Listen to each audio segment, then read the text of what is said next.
Today we have the 2021 Audi A4. This vehicle has done just under 73,000 miles. It has an automatic transmission and a petrol fuel type. To the left of our steering wheel we have cruise control as a feature, and on the right we have voice control, automatic wipers and automatic headlights. On our screen we can access radio, smartphone integration, navigation, phone apps and our vehicle settings.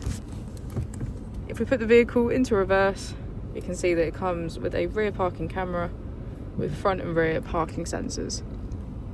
Just below is our dual zone climate control with heated seats on either side. If we press our drive select, we can switch between our 4 different driving modes. As we go into the back of the vehicle, we can see that it has a full cloth black interior.